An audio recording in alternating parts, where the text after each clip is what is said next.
over to Chris and Grant on the Grand. Let's go up to the band. Let's go to Bam. Strictly radio. Radio Raheem. Oh, Bam Adebayo. Looking at no matter what the situation is, but in 11-3 or whatever you guys are in the postseason and to win this game by 30 or whatever it was, are you surprising yourself a little bit on any level with just how some of this has gone or how different the story seems to have shifted from what you guys went through the first 6 months of the year? No. We just needed, the ups and downs prepared us for these moments. They prepared us for, going 11-3 in the postseason. Still having a great opportunity to go further in this playoff run. So for us, it's not shocking because y'all not around, but y'all don't see the work that a lot of guys put in, and, it's speaking volume right now in this postseason. So for us, I don't believe it's a surprise or a shocker. How important has Gabe's scoring ability and just aggression been during this playoff run? Gabe's been Mr. Reliable, and it's not just scoring.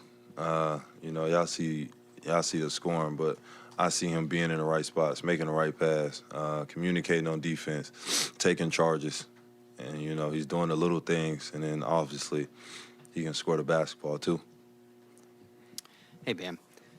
Spo mentioned during his post-game remarks that a lot of the pent-up, built-up emotion that you guys have is starting to come out. And then it was asked, is that from the regular season? I'm wondering if that stretches all the way back to last year and last conference finals, if that's the emotion that we're talking about. Being number one in the conference and you lose in the Eastern Conference Finals, it does sting, but I think the grit and the motivation and the aggression that we play with has just been through this up and down season.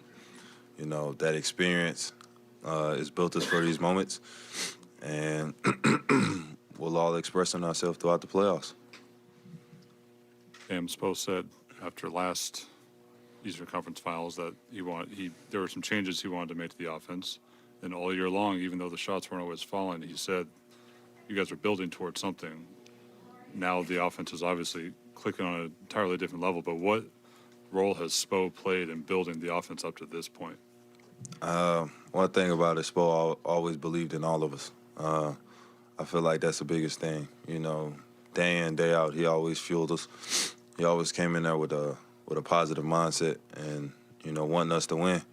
So for us, it's great to have a coach like that who believes in everybody, 1 through 15. Did he maybe believe in the offense at times when you guys didn't? I don't think we didn't believe. I just think shots weren't falling.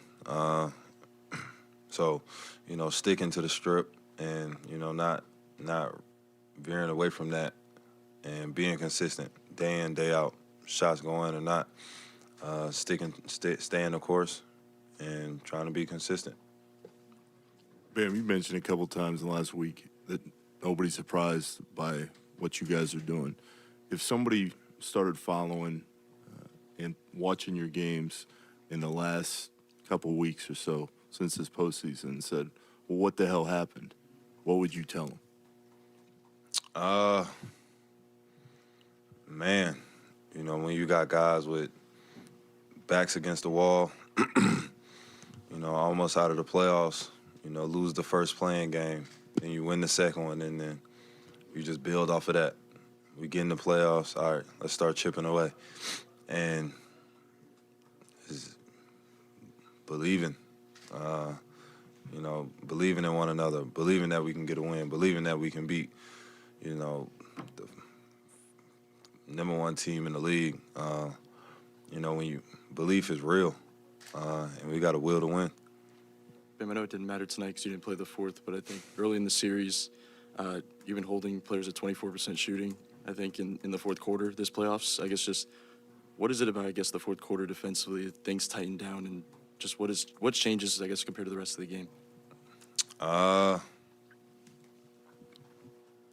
feel like the fourth quarter is, when everything matters the most. And not discrediting the first 3 quarters, but, you know, when you get in that fourth quarter and everybody's rallied around each other in that huddle, and it's win the quarter, win the game, a lot of us take that to heart.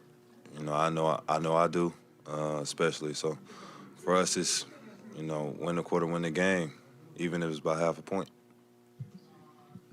Bam, could you take us through that spin move that you had on Jaylen Brown, and I guess just how much your explosive lob plays also electrified the crowd tonight? I mean, just out there playing basketball, being free, having fun. You know, coach wants me to be aggressive. They want the ball in my hands, so out there making plays. Any thoughts on how the role players really stepped up tonight? You know, Gabe career game, and kind of the unheralded players like Duncan, Max, and Caleb. I mean,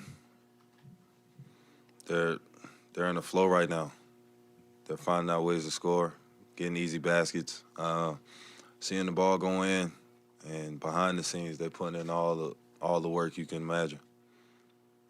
Bam, they made a lineup change. I know they started the second half of game 3 like that, but, you know, they said ahead of time today they were going to do it. Right? How did you guys react to just seeing that they started differently? I mean, knowing when they made their lineup switch, they're going to try to play faster. So biggest thing for us was getting back in transition, loading to the ball, and making them take difficult shots, trying to keep them in the half court instead of in transition. All right, we'll take one from Zoom. Christos Saltis, go ahead.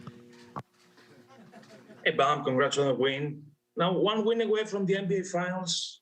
How big was that? How big is that for you, reflecting on what happened, everything that you've been through this season, and what you need to do in Game 4 to finish the job? Finish the job, win. That's bottom line. But through all these ups and downs, good and bad of the season, I feel like the biggest thing that, you know, we all really relied on was each other and staying together. Black Lives Matter, people. 3 years.